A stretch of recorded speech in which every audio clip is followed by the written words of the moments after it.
ಶ್ರೀನಿವಾಸಪುರದಲ್ಲಿ ಪ್ರತಿಭಾವಂತ ವಿದ್ಯಾರ್ಥಿಗಳಿಗೆ ಸನ್ಮಾನ ಕಾರ್ಯಕ್ರಮ ನಡೆಯಿತು. ಈ ಸಂದರ್ಭದಲ್ಲಿ ಕರ್ನಾಟಕ ರಾಷ್ಟ್ರ ಸಮಿತಿ ಪಕ್ಷದ ರಾಜ್ಯ ಕಾರ್ಯದರ್ಶಿ ಇಂದಿರಾ ರೆಡ್ಡಿ ಲಂಚ ಮುಕ್ತ ಸಮಾಜ ನಿರ್ಮಾಣಕ್ಕೆ ಕರೆ ನೀಡಿದರು. ಶ್ರೀನಿವಾಸಪುರ ಪಟ್ಟಣದ ಪ್ರವಾಸಿ ಮಂದಿರದಲ್ಲಿ ಭಾನುವಾರ ನಡೆದ ಸುದ್ದಿಗೋಷ್ಠಿ ಹಾಗೂ ಜಾಗೃತಿ ಕಾರ್ಯಕ್ರಮದಲ್ಲಿ ಭಾಗವಹಿಸಿ ಮಾತನಾಡಿದ ಇಂದಿರಾ ರೆಡ್ಡಿ, ರಾಜ್ಯದಲ್ಲಿ ಭ್ರಷ್ಟಾಚಾರ ಹೆಮ್ಮರದಂತೆ ಬೆಳೆದಿದ್ದು, ಸರ್ಕಾರಿ ಕಚೇರಿಗಳಲ್ಲಿ ಸಾಮಾನ್ಯ ಜನರು ತಮ್ಮ ಕೆಲಸ ಮಾಡಿಕೊಳ್ಳಲು ಲಂಚ ನೀಡುವ ಸ್ಥಿತಿ ನಿರ್ಮಾಣವಾಗಿದೆ ಎಂದು ಅಸಮಾಧಾನ ವ್ಯಕ್ತಪಡಿಸಿದರು. ಮತಕ್ಕಾಗಿ ಹಣ ಪಡೆಯುವ ಸಂಸ್ಕೃತಿ ಸಮಾಜವನ್ನು ಹಾಳು ಮಾಡುತ್ತಿದೆ. ಬದಲಾವಣೆ ನಮ್ಮಿಂದಲೇ ಆರಂಭವಾಗಬೇಕು ಎಂದು ಅವರು ಹೇಳಿದರು. ಇನ್ನು ಉನ್ನತ ಶಿಕ್ಷಣ ಪಡೆದ ಯುವಕರು ನಿರುದ್ಯೋಗಿಗಳಾಗುತ್ತಿರುವುದು ಆತಂಕಕಾರಿ ಬೆಳವಣಿಗೆ ಎಂದು ಅವರು ಅಭಿಪ್ರಾಯಪಟ್ಟರು. ಶ್ರೀನಿವಾಸಪುರದಲ್ಲಿ ತಕ್ಷಣವೇ ಮಲ್ಟಿ ಸ್ಪೆಷಾಲಿಟಿ ಆಸ್ಪತ್ರೆ ಸ್ಥಾಪನೆ ಹಾಗೂ ರೈತರ ಹಿತಕ್ಕಾಗಿ ಕೋಲ್ಡ್ ಸ್ಟೋರೇಜ್ ಘಟಕಗಳನ್ನು ನಿರ್ಮಿಸುವ ಅಗತ್ಯವಿದೆ ಎಂದು ಒತ್ತಾಯಿಸಿದರು. ನಮ್ಮ ಪಕ್ಷ ಅಧಿಕಾರಕ್ಕಾಗಿ ಅಲ್ಲ, ಜನರ ಬದುಕಿನಲ್ಲಿ ಬದಲಾವಣೆ ತರಲು ಬಂದಿದೆ. ಪ್ರಾಮಾಣಿಕ ರಾಜಕಾರಣವೇ ನಮ್ಮ ಗುರಿ ಎಂದು ಇಂದಿರಾ ರೆಡ್ಡಿ ಹೇಳಿದರು. ಕಾರ್ಯಕ್ರಮದ ವಿಶೇಷ ಅಂಗವಾಗಿ ಎಸ್ಎಸ್ಎಲ್ಸಿ ಪರೀಕ್ಷೆಯಲ್ಲಿ ಅತಿ ಹೆಚ್ಚು ಅಂಕ ಗಳಿಸಿದ ಪ್ರತಿಭಾವಂತ ವಿದ್ಯಾರ್ಥಿಗಳನ್ನು ಸನ್ಮಾನಿಸಲಾಯಿತು. ಈ ಮೂಲಕ ಗ್ರಾಮೀಣ ವಿದ್ಯಾರ್ಥಿಗಳಲ್ಲಿ ಹೊಸ ಉತ್ಸಾಹ ಮತ್ತು ಆತ್ಮವಿಶ್ವಾಸ ಮೂಡಿತು. ಈ ಕಾರ್ಯಕ್ರಮವು ಮಹಿಳೆಯರು ಮತ್ತು ಯುವ ಜನತೆಯಲ್ಲಿ ರಾಜಕೀಯ ಜಾಗೃತಿ ಮೂಡಿಸುವಲ್ಲಿ ಸಹ ಪರಿಣಾಮಕಾರಿಯಾಯಿತು. ಸಭೆಯಲ್ಲಿ ಪಕ್ಷದ ಸ್ಥಳೀಯ ಮುಖಂಡರು ಹಾಗೂ ನೂರಾರು ಕಾರ್ಯಕರ್ತರು ಭಾಗವಹಿಸಿದರು. ಮೊದಲನೇದಾಗಿ ನನ್ನ ಪರಿಚಯ ಮಾಡ್ಕೊಳ್ತೀನಿ. ನನ್ನ ಹೆಸರು ಇಂದಿರಾ ಅಂತ. ಬೇಸಿಕಲಿ ನಾನು ಎಜುಕೇಷನಲಿಸ್ಟ್, ಪ್ರಿನ್ಸಿಪಲ್ ಆಗಿ ಕೆಲಸ ಮಾಡ್ತಾ ಇದ್ದೀನಿ. ಹಾಗೆ ಸಬ್ಜೆಕ್ಟ್ ಟೀಚರ್ ಆಗೋದು, ಇಂಗ್ಲಿಷ್ ಸಬ್ಜೆಕ್ಟ್ ಟೀಚರ್ ಆಗೋದು, ಆಗಾಗ ಕ್ಲಾಸಸ್ಗೆ ಹೋಗಿ ಕ್ಲಾಸಸ್ ಮಾಡ್ತಾ ಇರ್ತೀನಿ. ನನ್ನ ಹಸ್ಬೆಂಡ್ ಬಂದು ಕಾಂಟ್ರಾಕ್ಟರ್ ಆಗಿ ಕೆಲಸ ಮಾಡ್ತಾರೆ. ಈ ಹಿಂದೆ ಶ್ರೀನಿವಾಸಪುರ ಭಾಗದಲ್ಲಿ ಕೆಆರ್ಎಸ್ ಪಕ್ಷದ ವತಿಯಿಂದ MLA ಅಭ್ಯರ್ಥಿಯಾಗಿ ಕಂಟೆಸ್ಟ್ ಮಾಡಿದ್ದೆ. ಕಾರಣಾಂತರಗಳಿಂದ ಸ್ಥಳೀಯರಿಗೆ ಅವಕಾಶ ಕೊಡಬೇಕು, ಮತ್ತೆ ಇಲ್ಲಿ ಆಸಕ್ತಿ ತೋರಿರುವಂಥವ್ರಿಗೆ ನಾವು ಅವಕಾಶ ಕೊಡಬೇಕು ಅಂತ ಹೇಳಿ ಹೈಕಮಾಂಡ್ ನನ್ನನ್ನು ಕೋಲಾರಕ್ಕೆ ವರ್ಗಾವಣೆ ಮಾಡ್ತು. ಅಲ್ಲಿ ಕೋಲಾರದಲ್ಲಿ ಕಂಟೆಸ್ಟ್ ಮಾಡಿದ್ದೆ. ಆದರೆ ಅಲ್ಲಿ ಹೋದಾಗ್ಲೂ ನನಗೆ ಶ್ರೀನಿವಾಸಪುರನೇ ನನಗೆ ಚೆನ್ನಾಗಿತ್ತು ಅಂತ ಅನ್ನಿಸ್ತಾ ಇತ್ತು. ಯಾವಾಗ ನನಗೆ ಮತ್ತೆ ಅವಕಾಶ ಬರುತ್ತೆ, ಹಿಂದೆ ಬರೋಣ ಅನ್ನೋ ಥರಕ್ಕೆ. ಆ್ಯಂಡ್ ಇಲ್ಲಿ ಎಲ್ಲರಿಗೂ ತಿಳಿಬೇಕಾಗಿರುವಂಥದ್ದು, ನಾನು ರಾಜಕೀಯ ಮಾಡೋಕ್ಕೆ ಬರಲಿಲ್ಲ. ಅದೇ ನಿಟ್ಟಿನಲ್ಲಿ ನಮ್ಮ ಪಕ್ಷದವರು ಯಾರೇ ಆಗಲಿ ರಾಜಕೀಯ ಮಾಡೋದಕ್ಕೆ ಬರಲಿಲ್ಲ. ಒಂದು ಬದಲಾವಣೆ ತರಬೇಕು ಅಂತ ಹೇಳಿ ಬಂದಿದ್ದೀವಿ. ನಿಮ್ಮೆಲ್ಲರ ಸಹಕಾರ ನಮ್ಮ ಜೊತೆಗಿದ್ರೆ, ದುಡ್ಡು ಹಿಂದೆ ಹೋದರೆ ಯಾವತ್ತೂ ನಾವು ಹಾಳಾಗ್ತೀವಿ. ದುಡ್ಡು ನಮಗೆ ನೆಮ್ಮದಿ ಕೊಡೋದಿಲ್ಲ, ದುಡ್ಡು ನಮಗೆ ಶಾಶ್ವತವಾದ ಪರಿಹಾರ ಕೊಡೋದಕ್ಕೆ ಸಾಧ್ಯನೇ ಇಲ್ಲ. ಇವತ್ತು ಹಲವಾರು ಬದಲಾವಣೆಗಳು ನಮ್ಮ ಶ್ರೀನಿವಾಸಪುರದಲ್ಲಿ ಆಗ್ತಾ ಇದೆ. ಆದರೆ ಬದಲಾವಣೆಗಳು ಆಗ್ತಾ ಇದೆ, ಜನರು ಬದಲಾವಣೆ ಆಗ್ತಾ ಇಲ್ಲ ಅಂತಂದ್ರೆ ಜನರಿಗೆ ತಪ್ಪು ಮಾಹಿತಿಯನ್ನ, ತಪ್ಪು ಬೀಜಗಳನ್ನ ಮೈಂಡ್ಗೆ ಹಾಕಿ ಇಟ್ಟಿರುವಂತಹ ಕಾರಣಕ್ಕೆ ಇವತ್ತು ಈ ಸಮಾಜ ಹದಗೆಡೋದಕ್ಕೆ ಕಾರಣ ಆಗಿದೆ. ಎಷ್ಟೋ ಟರ್ಮ್ಸ್ ಇಂದ ಒಬ್ರು ಇಬ್ರು ಎಕ್ಸ್ಚೇಂಜ್ ಮಾಡ್ಕೊಂಡು ಬರ್ತಾ ಇದ್ದಾರೆ. ಇಲ್ಲಿ ನಾವು ಅನ್ಕೋಬೇಕಾಗಿರೋದು ಹೊಂದಾಣಿಕೆ ರಾಜಕಾರಣ ಆಗ್ತಾ ಇದೆ ಅಂತ ಹೇಳಿ. ಸೊ ಇದನ್ನ ಬದಲಾವಣೆ ಹಾಗಾದ್ರೆ ಮಾಡೋರು ಯಾರು? ಒಂದು ಹೆಜ್ಜೆ ಯಾರು ಮುಂದೆನೆ ಹಾಕ್ಲಿಲ್ಲ, ಧೈರ್ಯನೇ ಮಾಡಲಿಲ್ಲ. ಇರೋರೇ ಇರ್ತಾರೆ ಅಂತಂದ್ರೆ ಅವ್ರಿಗೆ ಎಷ್ಟು ವರ್ಷ ವಯಸ್ಸಿರುತ್ತೆ, ಎಷ್ಟು ವರ್ಷ ಅವ್ರು ಆಡಳಿತ ನಡೆಸಕ್ ಸಾಧ್ಯ, ಏನ್ ಮಾಡೋದಕ್ಕೆ ಸಾಧ್ಯ? ಬದಲಾವಣೆ ಕಳೆದ ಬಾರಿ ನಾನು MLA ಅಭ್ಯರ್ಥಿ ಆಗಿದ್ದಾಗ ನನ್ನ ಮ್ಯಾನಿಫೆಸ್ಟೋನಲ್ಲಿ ನಾವೆಲ್ಲ ಹಾಕಿದ್ವಿ, ಏನು ನಿರುದ್ಯೋಗ ಸಮಸ್ಯೆ ಏನಾದರೂ ಇದ್ರೆ ಬದಲಾವಣೆ ಆಗುತ್ತೆ, ಮತ್ತೆ ತಾಲೂಕಿಗೊಂದು ಮಲ್ಟಿ ಸ್ಪೆಷಾಲಿಟಿ ಹಾಸ್ಪಿಟಲ್ ಆಗುತ್ತೆ, ಮತ್ತೆ ಇದೇ ಶ್ರೀನಿವಾಸಪುರ ನಗರದಲ್ಲಿ ನಾವು ಒಂದು ಕೋಲ್ಡ್ ಸ್ಟೋರೇಜ್, ರೈತರಿಗೆ ಅನುಕೂಲ ಆಗುವಂತಹ ಒಂದು ಕೋಲ್ಡ್ ಸ್ಟೋರೇಜ್ ವೇರ್ ಹೌಸ್ ಅನ್ನ ನಿರ್ಮಾಣ ಮಾಡ್ತೀವಿ. ಇದಕ್ಕೆಲ್ಲ ಯಾರು ತಲೆ ಬಾಗಲ್ಲ. ಆದ್ರೆ ಬಾಗ್ದಿರ ಇದ್ರೆ ನೆಕ್ಸ್ಟ್ ನಾವ್ ಯಾರೋ ವೋಟ್ ಹಾಕಿದೀವಿ, ಅವ್ರು ಏನು ಮಾಡಲಿಲ್ಲ ಅಂತ ಅನ್ಕೊಳ್ಳೋದು ಸರಿ ಇಲ್ಲ. ನನ್ನ ಪ್ರಕಾರ ಬದಲಾವಣೆ ಬೇಕು ಅಂತಂದ್ರೆ ಬದಲಾವಣೆ ಮಾಡ್ತಾ ಇರ್ಬೇಕು. ಎಕ್ಸಾಂಪಲ್, ಈ ಟರ್ಮ್ಗೆ ನಾನು ಬಂದು ನಿಂತಿದ್ದೀನಿ, ನಾನು ಕೆಲಸ ಮಾಡಿಲ್ಲ ಅಂತಂದ್ರೆ ಮುಂದಿನ ಟರ್ಮ್ಗೆ ಎಲ್ಲ ಅವಕಾಶ ನಿಮ್ಗೆ ಇರುತ್ತೆ ಅವ್ರನ್ನ ಬದಲಾವಣೆ ಮಾಡೋದಕ್ಕೆ. ಏನು ಬದಲಾವಣೆ ಮಾಡಕ್ಕೆ ಆಗ್ತಾ ಇಲ್ಲ ಅಂತ ಯಾಕೆ ಆ ಥರ ಜನರು ಮೈಂಡ್ ಸೆಟ್ ಮಾಡ್ಕೊಂಡಿದ್ದಾರೆ ನನಗಂತೂ ಗೊತ್ತಾಗ್ತಾ ಇಲ್ಲ. ಇಡೀ ರಾಜ್ಯದಲ್ಲಿ ಇವತ್ತು ಕರಪ್ಷನ್ ವಿರುದ್ಧ ನಮ್ಮ ನಾಡು, ಜಲ, ನುಡಿ, ನಮ್ಮ ಭಾಷೆಯನ್ನು ಉಳಿಸ್ಕೋಬೇಕು ಅಂತ ಹೇಳಿ ಹೋರಾಟ ಮಾಡ್ತಾ ಇರುವಂಥದ್ದು ನಮ್ಮ KRS ಪಕ್ಷ. ನಾವು ಯಾರಿಗೋ ಏನೋ ಮೋಟಿವೇಟ್ ಮಾಡಿಬಿಟ್ಟು ನಿಮ್ಮನ್ನ ರಾಜಕಾರಣಿಗಳು ಮಾಡಿಸ್ಬಿಡ್ತೀವಿ. ನೀವು ರಿಯಲ್ ಎಸ್ಟೇಟ್ಗೆ ಹೋದ್ರೆ ರಿಯಲ್ ಎಸ್ಟೇಟಲ್ಲಿ ಹೋಗಿದ ತಕ್ಷಣ ತಾಲೂಕು ಆಫೀಸ್ಗೆ ಹೋಗಿ ನಾವು ಫೋನ್ ಮಾಡಿ ಇನ್ಫ್ಲೂಯೆನ್ಸ್ ಮಾಡಿದ ತಕ್ಷಣ ನಿಮ್ಮ ಕೆಲಸ ಆಗ್ಬಿಡುತ್ತೆ, ಜಮೀನು ಮಾಡ್ಕೊಂಡು ದುಡ್ಡು ಮಾಡ್ಕೊಳ್ಳಿ, ಶ್ರೀಮಂತರಾಗ್ಬಿಡಿ. ನಾವು ಹೇಳ್ತಾ ಇಲ್ಲ, ಹೇಳೋದು ಇಲ್ಲ.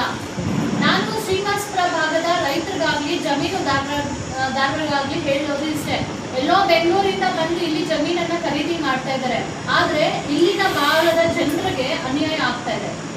ಜಮೀನು 1 ಎಕರೆನೋ 2 ಎಕರೆನೋ ಇಟ್ಕೊಂಡಿರ್ತಾರೆ, ಅಂತವ್ರದ್ದು ಪಾಪ ಜಮೀನ್ ಮಾಡ್ಕೊಂಡ್ಬಿಟ್ರೆ ಅವ್ರಿಗೆ ಹಾರ್ಡ್ಲಿ ಎಷ್ಟು 50ರಿಂದ 60 ಲಕ್ಷನ ಅಮ್ಮಮ್ಮ ಅಂದ್ರೆ 1 ಕೋಟಿ ಬರುತ್ತಾ?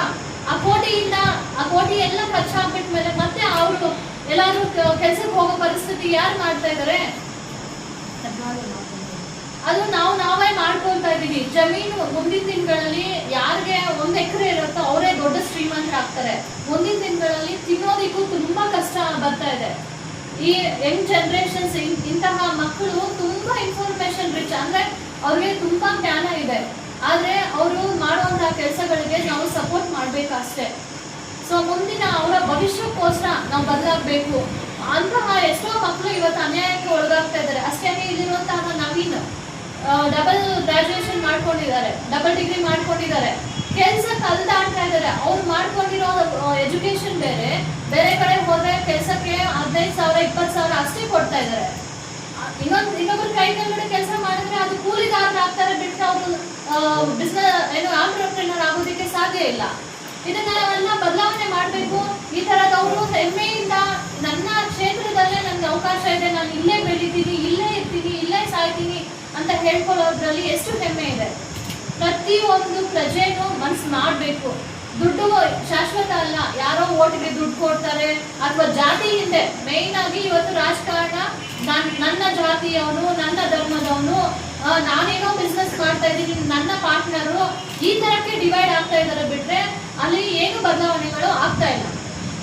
ದಯವಿಟ್ಟು ನಾವೆಲ್ಲ ಹೋಗಿ ಮಟ್ಟದಲ್ಲಿ ಇವಾಗ ಏನು ಸಭೆಗಳನ್ನ ಆಯೋಜನೆ ಮಾಡಿದ್ದೀವಿ, ಈ ಸಭೆಗಳು ಅವೇರ್ನೆಸ್ ಮೂಡಿಸುವಂಥದ್ದು. ಅದೇ ನಿಟ್ಟಿನಲ್ಲಿ ಲೋಕಲ್ ಜನರ ಸರ್ಕಾರ ಇಲ್ದಿರ ನಾವೇನು ಮಾಡೋದಕ್ಕೆ ಸಾಧ್ಯ ಇಲ್ಲ. ಇಲ್ಲಿ ಏನೋ ಒಂದು ಸಮಸ್ಯೆ ಬಂದಿದೆ ಅಂತಂದ್ರೆ ಒಂದು ಯಾವುದೋ ಲ್ಯಾಂಡ್ ಲಿಟಿಗೇಷನ್ ಬಂತು ಅಥವಾ ಮತ್ತೊಂದು ಬಂತು, ಅದು ನ್ಯಾಯಬದ್ಧವಾಗಿದ್ರೆ ನಾವು ಹೋಗಿ ಸಪೋರ್ಟ್ ಮಾಡ್ಬೋದು. ಅದು 4 ಜನಕ್ಕೆ ಅನುಕೂಲ ಆಗತ್ತಂತೆ ಹೋಗಿ ಸಪೋರ್ಟ್ ಮಾಡ್ಬೋದು. ಆದ್ರೆ ಬಡವರಿಂದ ಕಿತ್ಕೊಂಡು ಬಂದು ತಿಂದು ಮತ್ತೊಬ್ಬರಿಗೆ ಹಂಚ್ತೀವಿ, ನಾವು ತಿಂತೀವಿ, ನಾವು ಬೆಳಿತೀವಿ ಅನ್ನೋಂಥವ್ರು ನಮ್ಗೆ ಹೇಗೆ ಸಪೋರ್ಟ್ ಮಾಡಕ್ ಸಾಧ್ಯ? ಇನ್ ಕೇಸ್ ಅದು ಸಪೋರ್ಟ್ ಮಾಡಿದ್ರು ನಮ್ಮ ಜೊತೆಗೆ ಬರೋಂಥವ್ರು ಏನ್ ಅನ್ಕೊಳ್ತಾರೆ, ಪ್ರಾಮಾಣಿಕರು ಏನ್ ಅನ್ಕೊಳ್ತಾರೆ? ಸೊ ಇದನ್ನೆಲ್ಲ ನಾವು ಬದಲಾವಣೆ ಮಾಡಬೇಕು. ಏನಕ್ಕೆ ನಾವು ಸರ್ಟಿಫಿಕೇಟ್ಸ್ ಇಟ್ಕೊಂಡಿರೋದು? ಏನಕ್ಕೆ ಓದ್ಬಿಟ್ರೆ ಸಾಕಾಗಲ್ವಾ? ನಾನು MBA ಗ್ರಾಜುಯೇಷನ್ ಮಾಡ್ಕೊಂಡಿದ್ದೀನಿ. ಆದ್ರೂ ಇವತ್ತಿನ ಸಮಾಜದಲ್ಲಿ ನನಗೊಂದು ಗೌರ್ಮೆಂಟ್ ಅಲ್ಲಿ ಒಂದು ಕೆಲಸ ಬೇಕು ಅಂತಂದ್ರೆ ನಾನು ಲಂಚ ಕೊಟ್ಟಿಲ್ಲ ಅಂತಂದ್ರೆ ಕೆಲಸ ಸಿಗಲ್ಲ. ರಿಸರ್ವೇಷನ್ಸ್ ಅಲ್ಲಿ ಒಂದಷ್ಟು ಡಿವೈಡ್ ಆಗುತ್ತೆ, ಲಂಚ ಕೊಡೋದ್ರಲ್ಲಿ ಒಂದಷ್ಟು ಡಿವೈಡ್ ಆಗುತ್ತೆ. ಇವತ್ತು KAS UPS ಎಕ್ಸಾಮ್ಸ್ ಬರೆಯುವಂಥವ್ರಿಗೆ ಎಕ್ಸಾಮ್ಸ್ ಡೇಟ್ಸ್ ಅನೌನ್ಸ್ ಮಾಡಿದ್ರು, ಅಪ್ಲಿಕೇಶನ್ ಬಿಡುಗಡೆ ಮಾಡಲ್ಲ, ಹಾಲ್ ಟಿಕೆಟ್ಗೆ ಸಮಸ್ಯೆ, ಎಲ್ಲ ಪಾಸ್ ಔಟ್ ಆಗಿ ಹೋದ್ರೂ ಅಲ್ಲಿ ಇಂಟರ್ವ್ಯೂಗಳಲ್ಲಿ ಸಮಸ್ಯೆ, ಇದೆಲ್ಲಾನು ಆಗ್ತಾ ಇದೆ. ಇಂಟರ್ವ್ಯೂನಲ್ಲಿ ಪಾಸ್ ಆದ್ರೂ ಲಂಚ ಕೊಟ್ಟಿಲ್ಲ ಅನ್ನೋ ಕಾರಣಕ್ಕೆ ಹೋಲ್ಡ್ ಮಾಡಿಟ್ಟಿರ್ತಾರೆ. ಇಲ್ಲೇ ಚಿಕ್ಕಬಳ್ಳಾಪುರದಲ್ಲಿ ಮೀನಾಕ್ಷಿ ಅನ್ನೋರು ತುಂಬಾ ಸ್ಟ್ರಗಲ್. ಅವರು PDO ಅಂತ ಹೇಳಿ PDO ಆಗಿ ಆಯ್ಕೆ ಆಗಿದ್ದಾರೆ ಅಂತ ಹೇಳಿ ಎಲ್ಲ ಲೆಟರ್ ಕೊಟ್ಟು ಎಲ್ಲ ನೋಟಿಸ್ ಬೋರ್ಡಲ್ಲಿ ಹಾಕಿದ್ರು ಸಮೇತ ಮೀನಾಕ್ಷಿ ಅನ್ನೋ ಬೇರೆಯವ್ರು ಇದ್ದಾರೆ ಅಂತ ಹೇಳಿ ಇನ್ನೊಬ್ಬರನ್ನ ಪೋಸ್ಟಿಗೆ ಕರ್ಕೊಂಡು ಹೋಗಿ ಅವರು ಅನ್ಎಜುಕೇಟೆಡ್ ಅಂದ್ರೆ ಎಲಿಜಿಬಿಲಿಟಿ ಇಲ್ದಿರೋಂತಹ ಎಜುಕೇಶನ್ ಪಡ್ಕೊಂಡಿರ್ತಾರೆ, ಅವ್ರನ್ನ ಕರ್ಕೊಂಡು ಹೋಗಿ ಆ ಸ್ಥಾನದಲ್ಲಿ ಕೂರಿಸಿರ್ತಾರೆ. ಅವರು ಮೀನಾಕ್ಷಿ ಬೇರೆ ಇನಿಷಿಯಲ್ ಇರುತ್ತೆ, ಇವರು ಇನ್ನೊಂದು ಇನಿಷಿಯಲ್ ಅಲ್ಲಿ ಇರ್ತಾರೆ. ಈ ತರ ಮೋಸ ಆಗ್ತಾ ಇದೆ. ಹಾಗಾದ್ರೆ ಓದಿರುವಂತವ್ರು ಎಲ್ಲಿಗೆ ಹೋಗ್ಬೇಕು? ಓದಿರೋಂಥವ್ರು ಲಿಟ್ರಲ್ ಆಗಿ ಇವತ್ತೇನು ಮಾಡ್ತಾ ಇದಾರೆ, ಟೀಮ್ ಮಾಡ್ಕೊಳ್ತಾ ಇದಾರೆ, ಹೋರಾಟಕ್ಕೆ ರೋಡ್ಗೆ ಇಳಿತಾ ಇದ್ದಾರೆ.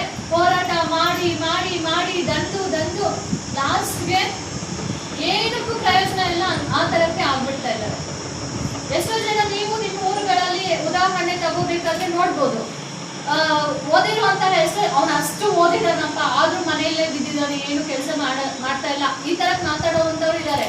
ಯಾಕೆ ಅವ್ರಿಗೆ ಆ ಪರಿಸ್ಥಿತಿ ಬಂದಿದೆ? 10ನೇ ತರಗತಿ ಓದಿರುವಂತವ್ರಿಗೆ ಒಳ್ಳೆ ಜಾಬ್ ಬಂದಿರುತ್ತೆ, ಪೋಸ್ಟ್ ಗ್ರಾಜುಯೇಷನ್ ಮಾಡ್ಕೊಂಡಿರೋರಿಗೆ ಕಡಿಮೆ ಜಾಬ್ ಬಂದಿರುತ್ತೆ. ಅವ್ರ ವಿದ್ಯಾಭ್ಯಾಸಕ್ಕೆ ತಕ್ಕ ಹಾಗೆ ಅರ್ಹತೆ ಇರುವಂತಹ ಪೋಸ್ಟ್ಗಳು ಸಿಗ್ತಾ ಇಲ್ಲ, ಜಾಬ್ಗಳು ಸಿಗ್ತಾ ಇಲ್ಲ, ಸಂಬಳಗಳು ಸಿಗ್ತಾ ಇಲ್ಲ. ಯಾಕೆ ನೀವು ಟ್ಯಾಕ್ಸ್, ನೀವಾಗ್ಲಿ ನಾವಾಗ್ಲಿ ಟ್ಯಾಕ್ಸ್ ಕಟ್ತೀವಿ. ಇವತ್ತು ಟೀ ತರಿಸೋದ್ರಿಂದ ಹಿಡಿದು ನಾವೇ ಸ್ವಲ್ಪ ಏನೆಲ್ಲ ಅರೇಂಜ್ಮೆಂಟ್ಸ್ ಮಾಡ್ಕೊಂಡು ಬಂದಿವಿ, ನೀವು ಬಸ್ ಫೇರ್ ಇಂದ ಹಿಡಿದು ಪೆಟ್ರೋಲ್ ಇಂದ ಹಿಡಿದು ಎಲ್ಲಾನು ಸಮೇತ ಇವತ್ತು ಟ್ಯಾಕ್ಸ್ ಕಟ್ತಾ ಇದೀವಿ. ಆ ಟ್ಯಾಕ್ಸ್ ಹಣದಿಂದ ಇವತ್ತು MLAಗಳಿಗೆ MP ಗಳಿಗೆ ಮೆಂಬರ್ ಇಂದ ಹಿಡಿದು ತಹಸೀಲ್ದಾರ್ಗಳಿಗೆ ಪಂಚಾಯತಿ ಡೆವಲಪ್ಮೆಂಟ್ ಆಫೀಸರ್ PDOಗಳಿಗೆ ಅವರ ಅಂಡರ್ ಅಲ್ಲಿ ಕೆಲಸ ಮಾಡ್ತಾರೆ. ಯಾವುದೇ ಸರ್ಕಾರಿ ಅಧಿಕಾರಿ ಆಗ್ಲಿ, ಜನರ ಸರ್ಕಾರಕ್ಕೆ ಸಂಬಂಧಪಟ್ಟ ಮನುಷ್ಯರಾಗ್ಲಿ, ಅವ್ರಿಗೆ ನಮ್ಮ ತೆರಿಗೆ ಹಣದಿಂದ ಸಂಬಳ ಕೊಡ್ಲಾಗುತ್ತೆ. ಅದೇ ಸಂಬಳ ಅವ್ರಿಗೆ ಪಾಕೆಟ್ ಮನಿ ಇದ್ದಂಗೆ ಇವತ್ತು. ಆದ್ರೆ ಅವ್ರು ಸಂಪಾದನೆ ಮಾಡೋದು ಅದಕ್ಕಿಂತ 10 ಪಟ್ಟು ಹೆಚ್ಚಾಗಿದೆ. ಯಾವ್ದ್ರಲ್ಲಿ? ಲಂಚ ತಗೊಳ್ಳೋದ್ರಲ್ಲಿ. ಏನ್ ಕೆಲ್ಸಕ್ಕೆ ಹೋದ್ರು ಇವತ್ತು ಇದಿಲ್ಲ, ಅದಿಲ್ಲ, ಆ ಡಾಕ್ಯುಮೆಂಟ್ ಇಲ್ಲ, ಈ ಡಾಕ್ಯುಮೆಂಟ್ ಇಲ್ಲ, ನಾವು ಸರಿ ಮಾಡ್ತೀವಿ, ಈಗ ನೀವು ನಾವು ದುಡ್ಡು ತಗೊಳ್ಳಲ್ಲ, ಹಾಗಾದ್ರೆ ಹೋಗಿ ಡಾಕ್ಯುಮೆಂಟ್ ತಗೊಂಡ್ ಬನ್ನಿ. ಪಾಪ ಜನರು ದಿನಾ ಅಲ್ದಾಡ್ತಾರೆ, ಪ್ರತಿ ದಿನ ಬಸ್ಸಲ್ಲಿ ಬರ್ತಾರೆ, ಇಲ್ಲಿ ಕುತ್ಕೊಳ್ತಾರೆ, ನೀರ್ಗೂ ದುಡ್ಡು ಕೊಟ್ಟು ತಗೊಳ್ತಾರೆ. ಅಲ್ಲಿ ಕೂಲಿ ನಾಲಿ ವೇಸ್ಟ್ ಮಾಡ್ಕೊಂಡು ಬಂದು ನೀರ್ಗೆ ದುಡ್ಡು ಕೊಟ್ಟು ತಗೊಳ್ತಾರೆ. ಮತ್ತೆ ಊಟಕ್ಕೆ ಮಧ್ಯಾಹ್ನವರೆಗೂ ವೇಟ್ ಮಾಡ್ತಾರೆ. ಊಟ ಯಾರು ಕೊಟ್ಟಿರಲ್ಲ, ಹಸಿವಾಗಿರುತ್ತೆ. ಹೋಟೆಲ್ ಹೋದಾಗ ಅಗೇನ್ ಅದು ದೊಡ್ಡ ಎಕ್ಸ್ಪೆನ್ಸಸ್ ಆಗುತ್ತೆ. ಇದನ್ನೆಲ್ಲ ಯಾರು ಪ್ರಶ್ನೆ ಮಾಡ್ತಾ ಇದ್ದಾರೆ? ನಮ್ಮ ಜೇಬಿನ ಹಣ ಎಲ್ಲಿ ವ್ಯರ್ಥ ಆಗ್ತಾ ಇದೆ? ನಾವ್ ಯಾಕೆ ಇದನ್ನೆಲ್ಲ ಯೋಚನೆ ಮಾಡ್ತಾ ಇಲ್ಲ? ನಾವು ಜಾತಿ ಇಲ್ಲದೆ ಹೋಗ್ಬಿಟ್ರೆ ಇದೆಲ್ಲ ನಮ್ಗೆ ಕಡಿಮೆ ಆಗ್ಬಿಡತ್ತಾ? ನಾವು ಪಾರ್ಟಿ ಇಲ್ಲದೆ ಹೋಗ್ಬಿಟ್ರೆ ಇದೆಲ್ಲ ನಮ್ಗೆ ಕಡಿಮೆ ಆಗತ್ತಾ? ನಮ್ ಶಕ್ತಿ ನಮ್ಮಲ್ಲಿದೆ. ನಾವು ಯಾರೋ ಬಂದು MLA ಅಭ್ಯರ್ಥಿ ಆಸ್ ಪರ್ ನಿಮ್ಮ ಪ್ರಕಾರ MLA ಅಭ್ಯರ್ಥಿ ಅಂದ್ರೆ ಹೆಂಗಿರ್ಬೇಕು, ಏನಾಗಿರ್ಬೇಕು, ಏನ್ ಕೆಲಸ ಮಾಡ್ಬೇಕು? ಪಕ್ಷದ ಬೆಳವಣಿಗೆಗಾಗಿ ನಾವು ಸುಮಾರು ಒಂದು 5-6 ವರ್ಷದಿಂದ ಇದೇ ಪಕ್ಷದಲ್ಲಿದ್ದು ದುಡಿತಾ ಇದ್ದೀವಿ. ಅದಕ್ಕೆ ಎಲ್ಲರಿಗೂ ಸಹಕಾರ ಮಾಡೋದಕ್ಕೆ ಇವತ್ತು ಬಂದಿರೋದಕ್ಕೆ ನಮ್ಮ ಇದರಿಂದ ಮೇಲೆ ಎಲ್ಲರಿಗೂ ಸ್ವಾಗತ. ಆದರೆ ಎಲ್ಲರೂ ಸಹಕಾರ ಕೊಡಿ ಅಂತ ನಾನು ಮಾತನ್ನು ಮುಗಿಸ್ತಾ ಇದ್ದೀನಿ.